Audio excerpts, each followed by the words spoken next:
Hello everyone, Richard here, and welcome to episode 4 in the second edition of my Killing Floor 2 perk guide. Today we're going to be looking at a versatile and powerful class, the Support. The Support is one of the strongest perks featured in Killing Floor 2, being able to handle large Zeds and groups of weaker Zeds with equal ease. Supports rely on powerful shotgun type weapons ranging from the simple SG 500 all the way to the devastating AA-12. Before we dive into strategy, let's look at what the Support perk has to offer. Its passive skills include 1% additional perk weapon damage per level, 3% welding proficiency per level, 1% ammo per level, plus 20% shotgun penetration per level, plus 1 carry weight every 5 levels, ammo resupply, and the ability to fully fix broken doors. In addition, the Support also has access to the Fragmentation Grenade, and while packing less initial punch than the Commando's High Explosive Grenade, its area of effect is roughly 30% larger. Its linear damage falloff also means that Zeds farther away from the epicenter of the blast will still receive a fair amount of damage. Overall, the Support excels at holding down a narrow or congested lane thanks to its shots penetrating multiple enemies. This makes up for some of these shotguns having limited ammo pools. Its impressive damage per second also makes it a fairly effective Big Zed Slayer. The first weapon available to the Support will be the SG 500. It's a simple 20 gauge pump action shotgun that is capable of dealing with most low tier enemies very effectively. Enemies like the Rioter and the Bloat will take around 2 shells to kill, with all other early wave enemies being vulnerable to a single shotgun blast. In general, shotguns have 2 potential weaknesses built into their design. That is, being pump action, which significantly reduces damage output, and being tube fed, which dramatically increases reload times, and the SG 500, unfortunately, is both. The next weapon, the Double Barrel Boomstick, offers a surprisingly flexible hand cannon capable of dealing with trash, especially crawlers, thanks to its relatively large spread, and quickly applying burst damage to larger enemies like Skrakes and Flesh Pounds. It does have the option to fire both barrels, allowing you to deal even more damage faster, and great for when you need whatever is standing in front of you to die, or at the very least, stumble backwards. In addition, firing both barrels while jumping will also knock you back and give you a little bit extra breathing room between you and your target. The next Tier 2 weapon, the HC-12 Multi-Action, is an odd weapon, able to fire 2 rounds semi-automatically, after which the shotgun must be manually cycled. This operation somewhat remedies the issue of it being pump action, and improves its overall damage output. As a whole, this makes a great weapon to deal with trash with a full loadout, being more forgiving to miss a shot or two than with other shotguns except perhaps the AA-12. The Tier 3 weapon available exclusively to the Support, the M4 Combat Shotgun, is arguably the most useful shotgun for the perk, featuring a decent ammo pool, good damage, and a high rate of fire. It also packs a lot of stumble power, capable of stumbling a Skrake in 2 shots with concussion rounds. Its biggest flaw is its smaller magazine size and the fact that it's fed via tube, meaning reloads will be a lengthy procedure if emptied. To combat this, make sure you top off ammo after every engagement, and be sure to pace yourself and not waste shots that would miss due to recoil or poor aim. The first Tier 4 weapon available for the Support, the legendary AA-12, gives you a fully automatic shotgun with a relatively light recoil. While it is far surpassed in damage by the M4, its large ammo pool, high fire rate, mag size, and easy handling make it great for spraying down large groups of enemies. Paired with the extended mag skill, the AA-12 is a go-to for holding down a lane or a hallway against tightly packed Zeds. While its performance against large Zeds, especially in the time to kill category, is lacking, it can still handle a Skrake or a Flesh Pound in a pinch. The final dedicated support weapon, the Doomstick, in essence doubles the fire potential of the Boomstick. While its per barrel damage is less than the Boomstick's, The ability to fire all 4 barrels simultaneously means it can deliver an insane amount of burst damage at close range. Upgraded and at level 25 with Salvo, the Doomstick is capable of killing a flesh pound with 2 alt-fire attacks, although this does take some practice. While not as efficient as other shotguns for trash disposal, as a big Zed Slayer, its rivals are few. Moving on to the off-perk weapons, the first and most useful of the 3 available, the Vlad 1000, pairs well with the extended magazine skill, and actually reloads faster without tactical reload in some cases. Firing in burst mode will yield results similar to firing a single barrel of the Boomstick, minus 2 pellets. However, unlike shotgun pellets, the nails will ricochet off surfaces and cause more trauma to those in its wake. This especially makes it very deadly to use in hallways or in narrow choke points, allowing missed shots to potentially turn into a hit. Plus, it also has a fair amount of stumble power, sending survivors reeling and leaving them vulnerable to another salvo. The next weapon, the Dragon's Breath, is far less useful. While on paper it sounds like an excellent way to keep trash at bay, it doesn't translate well into reality.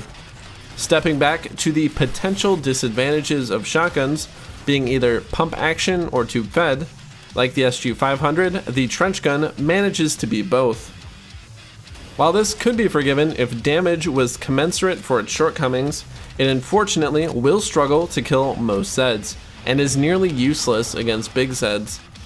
Instead of reliably damaging them and adding afflictions that make them vulnerable, it will often cause them to fire panic and prevent anyone from scoring a decent shot.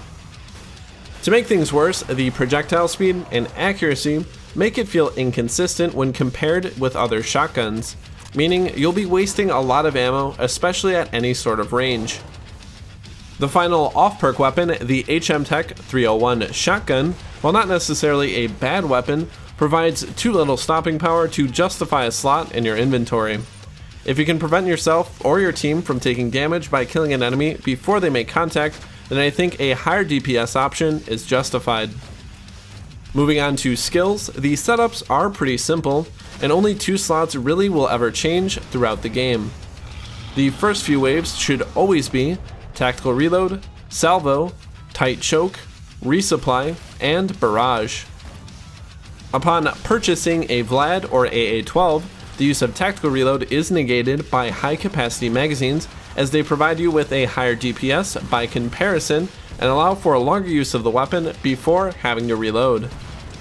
Once you acquire a high tier weapon, you should also switch Resupply to concussion rounds. While the additional ammo capacity is nice and the ability to supply teammates with copious amounts of ammo and armor is welcome, concussion rounds make a big difference against large Zeds and will help keep them on the back foot. For loadouts, I offer 3 different varieties: a big game hunter, a trash killer, and my personal favorite, the balanced loadout. For the big game hunter, you'll be using the tier 5 M4 shotgun and tier 5 Doomstick with no carry weight to spare. This loadout allows you to quickly bring down big Zeds with the dual use of both weapons. Against Skrakes, the M4 should be more than enough, being able to bring down a max HP Skrake with as little as 4 shells. However, against Flesh Pounds, the Doomstick has the unique ability to stumble them when paired with concussion rounds, giving you time and space to bring your M4 to bear if the quad barrel blast didn't finish the job. If you get good enough, 2 alt fires can also bring down a Flesh Pound if enough pellets hit the head. For our trash cleaner build, we'll be using a tier 5 AA-12, tier 5 Vlad, and a medic pistol. In addition, we will definitely be using high capacity magazines, as this will greatly improve our damage per magazine and slightly improve our damage per second. With this, you'll be able to hold a lane on lockdown and still be able to handle a big Zed or 2 if need be. Usually when people think balanced, they think of a compromise, and while this is true in some regard, the balanced loadout is still very capable against big Zeds and trash alike, wielding the M4 at tier 5 and the HZ-12 and Boomstick both at tier 3. Both the M4 and Boomstick will be your designated big Zed killers.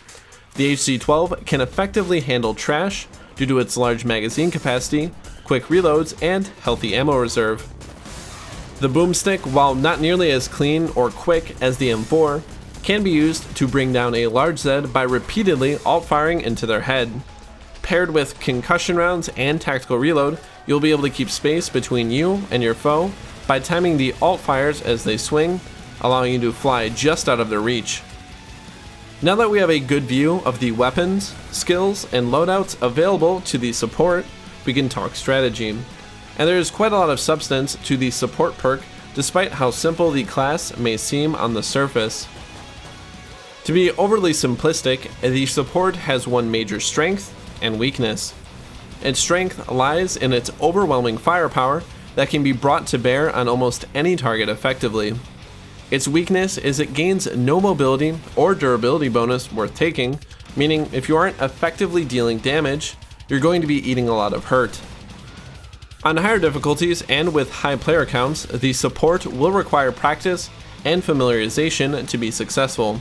The shotguns can perform a little erratic compared to an assault rifle or railgun, so removing any external variables, such as sloppy aim and bad timing, will greatly improve your experience. Be mindful of your shotgun penetration, as it can often be enough to set off a scrake or flesh pound looming behind a wall of trash. And while it's not always avoidable, the more you can be aware, the less avoidable deaths you and your team will have. Also, this goes with any perk that can clean trash. Do not share a lane with a commando, as they need a fair amount of trash on hand to get a good long Zed time extension, and a support will make short work of a group of sis or clots. Upon spawning, give your shotgun to a teammate and have them grab ammo from you before they throw it back. This will give you some additional starting ammo, which can be critical, especially if you're top fragging or your teammates die early on. A common complaint with the support is that it has a low total ammo pool for its weapons, which often drives players to use the resupply skill far into the late game. However, this can be remedied by being more conservative with shotgun ammo, saving it for groups of enemies, and using your 9mm for lone trash Zeds. Welding doors can be a useful tool, especially with door traps, but be sure your whole team is on board and is okay with you doing so.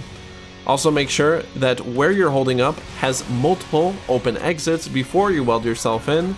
This will help tremendously if you become overwhelmed with enemies. Learn what weapons have high spread, such as the boomstick and doomstick, and which have a more accurate tight spread, such as the SG-500 and M4. High spread weapons will tend to be better at dealing with enemies up close, especially crawlers who are usually missed by over-penetrating shots. Tight spread shotguns work better at picking off distant medium Zeds like Sirens, Bloats, Husks, and Edars. Overall, the support is a very powerful perk capable of dishing out significant amounts of damage efficiently to all types of Zeds. While it may struggle at taking damage from enemies, a good support won't have to worry. Thank you very much for watching. Join us next time when we take a look at the Firebug. Let me know what your favorite support tactics and loadouts are in the comments below, and feel free to subscribe or check out my Patreon page, all of which greatly helps. A special thanks to the patrons for this month and all of my fans, but until next time, happy hunting.